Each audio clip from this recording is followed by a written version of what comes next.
it's a new era for almost every side. We're starting from scratch. Obviously, we've got a little bit of legacy behind with Sanju, Joss and Yash, but otherwise it's a fully new setup. It's an opportunity for us to be one of the top sides over the next 10 years. We've had a really tough 3 years, whether it's availability challenges, injuries, which have caused that underperformance, but we've underperformed, simple as that. And if we're not making the playoffs consistently and hopefully winning the IPL at least once in the next 3 years, then we'll be disappointed. So that whole mindset has changed. I think it's always dangerous to talk about new eras and new Rajasthan Royals. We try and have the same values, the same philosophy, the same level of commitment. I do think we've been hamstrung by availability over the last 2 to 3 years. So I think our performances, which have been poor, have been exaggerated by that. All you can do is put the players on the pitch and hope they perform. To become top 2, you need to have a top 4 side. So we need to execute the auction well to get there. Yeah, so we've got quite a wide and varied group of people sitting at our table. I think most of them have sat there before, a few of them haven't. We've got Jake, who's sort of our CEO and mediator. He's sort of the guy who has to sort of keep cool and know what his numbers are. We've got Giles now, who's part of our analytics team and heads it up, who's basically a numbers guy. And then you've got Romy, who's our team manager and our head of high performance operations. We've got Ranjit, who will be paddling it and probably the coolest customer around. So Panish is our analyst from Chennai. He will have the full analyst team in his ear. And then we've got Kumar, who basically oversees everything. And his role is to sort of keep challenging us in terms of the quality of players that we're picking and why we're picking them. You've then got Zubin, who's there, who is just the sort of, he's the technical genius, he's the professor.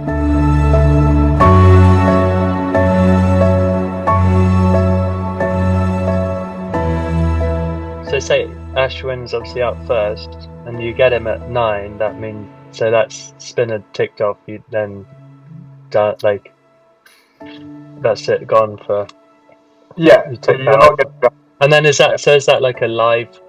So the cap some people almost check. So say you got Ashwin, then you're like, well, we had 12 for Chahal. Does that then change everyone else's value? Joss, as I sent you through previously, we've done a lot of work around this kind of what it takes to win kind of research, basically looking at IPL in the past and what has been successful in the construction of teams and how teams perform, rather than like trying to assemble a team that's effective and can win, rather than going for sort of like necessarily big spends on individual players. So we've got like a framework around what we want to do from a batting perspective and what we want to do from a bowling perspective. What it takes to win is a project we kind of defined in the analytics team with myself, Krishna and Panish, in trying to understand what has been successful, what is likely to be successful, the probabilities around that, and then as I said, we'll try and understand the profile of the team and the players.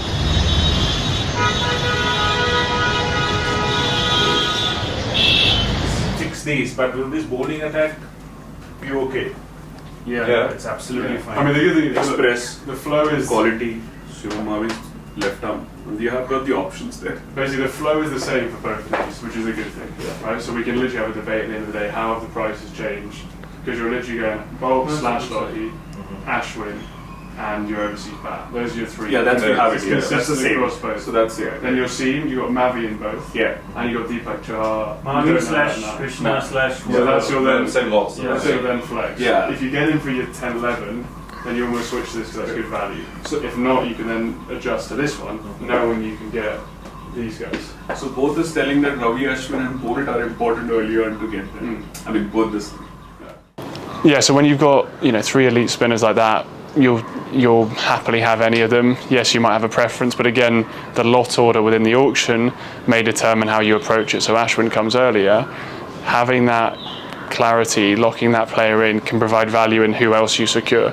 So, you know, whoever we rate higher, you may not always actually target that player, because targeting the earlier player can unlock other abilities. We may actually rate Ashwin above both of them, which helps because he comes first. But the combination of quality, lot order, and who else comes in between helps make the judgment. That's the thing that we have to discuss, because there is a Chahal. He's not a Because as soon as we go to Chahal, we lose money, because we have to lose them. Because Chahal is the expensive one. That's the problem. That's a 15 crore. That's a good decision. Yuzvendra Chahal is someone I think who has played in very tough conditions to be a spinner, playing at Chinnaswamy for past 10 years, and he has grown as a great spinner. I know him personally. I know what kind of a mindset he comes from, because I think if we are looking at spinners to get us wickets, I think we should definitely look at Yuzvendra Chahal, because he definitely keeps on trying to get those wickets. Even if he gets hit, I think he will slow down the speed of the ball a bit more. He would like to invite the batsman for another 6 and get his wicket.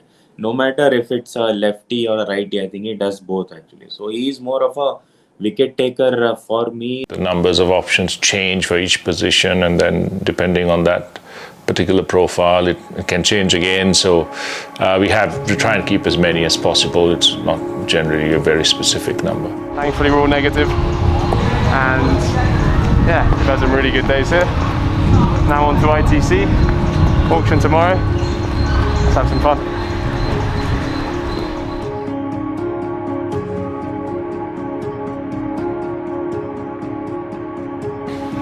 So guys, nice to have you all here again. It's fantastic to be back in Bangalore to choose a team, the basis of which will be 4 years of Rajasthan Royals display.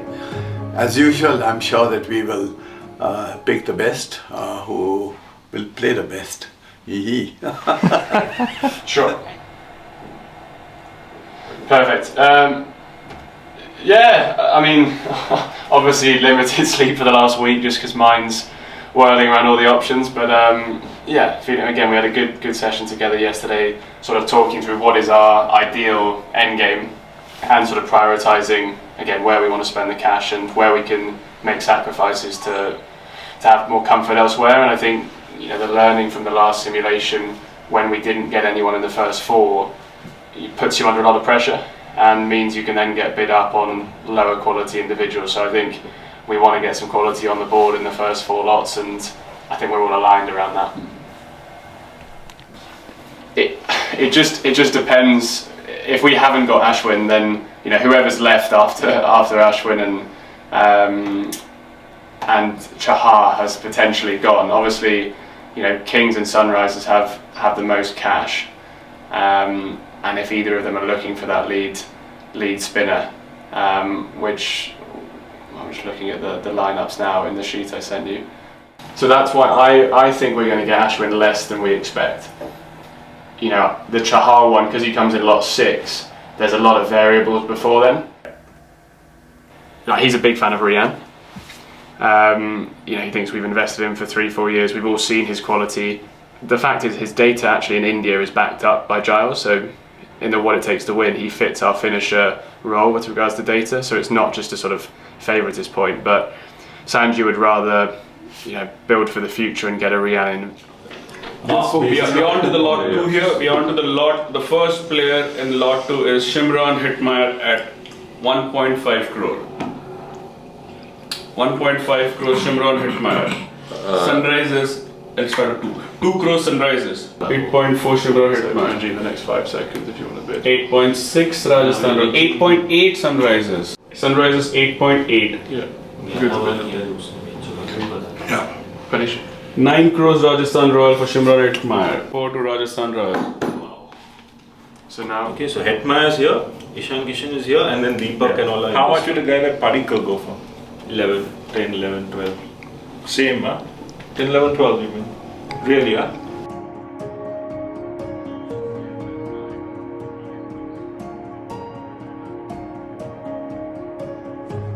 The question is, are you seeing the 6 structures as equal, or do you actually have a stronger preference on one or two of the structures? Yeah, tough question, Manoj. I think we're sort of varying a little bit on that. So we like the two overseas batsmen in the middle structure a lot at 5 and 6. That sort of goes into a little bit of what has happened last year, a little bit of what Sanju prefers, a little bit in terms of what all the batsmen who backed before that have in their mind psychologically, that they can go for it, knowing that we've got the 5 and 6 in good stead. So that's something that we've talked about, and probably leaning towards that with one overseas fast bowler in the setup. That probably is something we're leaning towards a little bit more than the others, if that kind of helps in some way. My side is the headline perhaps too. Yeah, it does. And again, it's probably unhelpful at this stage, but I feel very nervous about the two elite overseas batsmen with the strategy. Okay, any specific thought why? Because when I look at it, it feels very hard to pull that off with someone with genuine pace, especially doing scenario fast. That worries me. The second thing is, it just feels that we've spent so much of our attention dollars on the top 3. The number of balls that 5 and 6 actually face, on average, it just seems like an awful lot of your purse. Balance of your purse feels very bat heavy. Yeah, so Manoj, let me come in there. I think there are two separate things that you're talking about. One is the two of them costing 17 crores. I understand that. The two of them facing fewer balls is slightly different question, because that basically is the balls in question are not the point in question. The question is whether they're enabling you to win the game or not. Going with the flow of the auction, that we've got at least one elite spinner, one elite pacer, and then one elite batsman. I think on some of them there is an overbalance on, but we are ticking off the boxes on most of them. If we weren't able to get Ashwin, what are the sort of opportunities around that, given that Chahar and Yuzi are so far down? And I think that is going to be a sort of logistical challenge to get to them, because you'll be passing up players. Yes! Come! That's a good start. We're really happy getting Ashwin up front at a really, really good value. We just got Yuzi Chahar. Welcome to Royals. बहुत पुराना सब first family. Yeah. Now, first question is, do we want Jofra for next year?